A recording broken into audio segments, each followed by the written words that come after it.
The best lawyers, and even lawyers who aren't the best, they get more inquiries from potential clients than they can handle.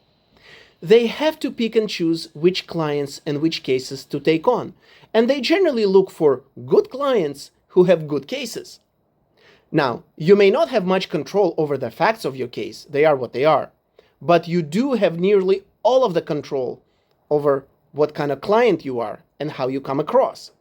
And if you make the right impression on the lawyers you're talking to, you will attract the attention of more and better lawyers to your case, and you will be the one who is able to choose which lawyer you would like to work with. So let's talk about how to make the right impression on the lawyers you're talking to. I'm gonna talk about 7 specific things. Number 1, be clear and concise, especially in your initial inquiry by email or phone about your legal issue. Any legal issue or situation can be described in 1 page or even in just a few paragraphs. State what your problem is and what help you're looking for. Too many people send lawyers summaries that are way too long, 15 pages, 20, or even longer, and without actually saying in those summaries what it is that they want the attorney to do. Just like in any other business, shorter messages get attention first with lawyers, while longer reading materials are often placed on the back burner or even forgotten. Number 2, be specific. Avoid using vague descriptions and instead share actual facts of your potential case. For example, saying my boss sexually assaulted me doesn't really tell me what happened. On the other hand, saying my boss grabbed my left breast with his right hand tells me exactly what happened.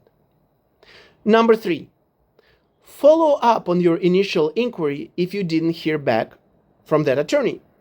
This can be a short message. Hello, I'm just following up on my previous email regarding my business dispute. Please let me know if you're able to help.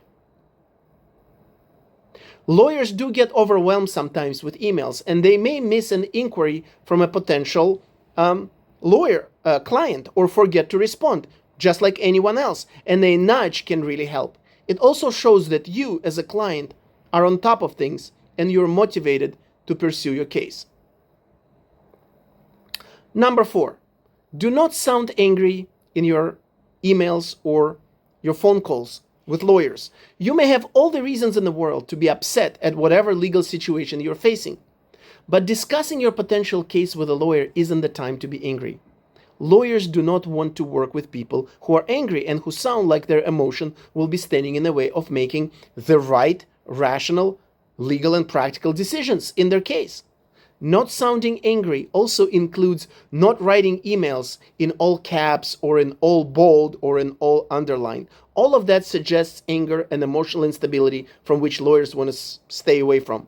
Number 5, send the documents you would like the attorneys to review in a high-quality PDF file rather than a smartphone picture. It's better to wait if you don't have access to a scanner. It's better to wait a day or two to send an actual PDF than rush and send a low-quality, washed-out picture of an important document. Number 6, be prompt. If it takes you 2 weeks to respond to an email from a lawyer, he will start wondering how difficult and frustrating it will be working with you if he has to wait this long to hear back from you after your initial email. On the other hand, if you're prompt from the very beginning, this will be a good sign to the lawyers that you're someone who is going to be easier to work with and someone who is motivated to follow through with their situation. This means that you should not be sending inquiries to lawyers before you go on vacation for a month and will not be able to respond to them. Wait until you're able to communicate with the lawyers and then start sending those inquiries. And number 7, specifically, I would like to talk about certain buzzwords that clients use that are considered to be major red flags among lawyers. The moment they hear these words, they just